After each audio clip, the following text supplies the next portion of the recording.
So accommodation prices అంటే ఇప్పుడు starting ఎవరన్నా జాబ్ సీకింగ్ కోసం వీసా విజిటింగ్ వీసా తీసుకొని వచ్చి జాబ్ ఎత్తుక్కుందాం, ఈ 2 monthsలో జాబ్ వస్తే ఎలా చూసుకోవచ్చు, తక్కువ బడ్జెట్లో అకామిడేషన్ చూసుకోవాలనుకుంటే, ఒకవేళ స్టూడెంట్స్కి అయినా బడ్జెట్ ఎక్కువ లేదు అనుకుంటే ఇక్కడ ఏంటంటే షేరింగ్ బెడ్స్ ఉంటాయి.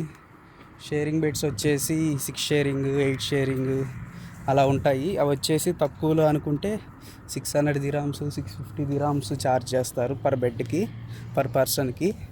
అందులో వచ్చేసి వాళ్ళు water supply, water facility, current facility, AC facility ఉంటుంది అందులో. అలాగా వితౌట్ ఫుడ్. నాకు తెలిసి ఇంటర్నెట్ ఛార్జ్ వేరు, మళ్ళీ ఇంటర్నెట్కి సపరేట్ ఉంటుంది అలాగా. అండ్ పార్టీషన్ ఉంటుంది ఇంకోటి. అకామిడేషన్ పార్టీషన్ అంటే ఏంటంటే 1 రూమ్లో 2 షేరింగ్ అలా ఉంటుంది, పార్టీషన్ అంటారు ఇక్కడ. సో దానికి వచ్చేసి 1300 to 1500 ఛార్జ్ చేస్తారు. అందులో కూడా same water facility, water availability, current, AC అవి ఉంటాయి కాంప్లిమెంటరీ అలాగా. సో హోటల్స్ వచ్చేసి మినిమం స్టార్టింగ్ ఎక్కడన్నా అంటే మంచి హోటల్స్ సెక్యూరిటీ పరంగా లేదా కొంచెం ఉందనుకుంటే మినిమం 2000 to 3000 ఉంటుంది పర్ మంత్కి, ఇంకా దిరామ్స్.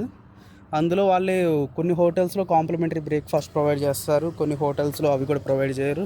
వాళ్ళు only wifi, daily limited 1 litre water లేదా 1/2 లీటర్ వాటర్, రూమ్ సర్వీసు అలాగా అది. సో ఎవరికైనా ఏమన్నా సంథింగ్ వస్తుంటే అకామిడేషన్కి ఏమన్నా డౌట్ ఉంటే నాకు మెసేజ్ చేయండి. I will try to help you. Okay, చలో.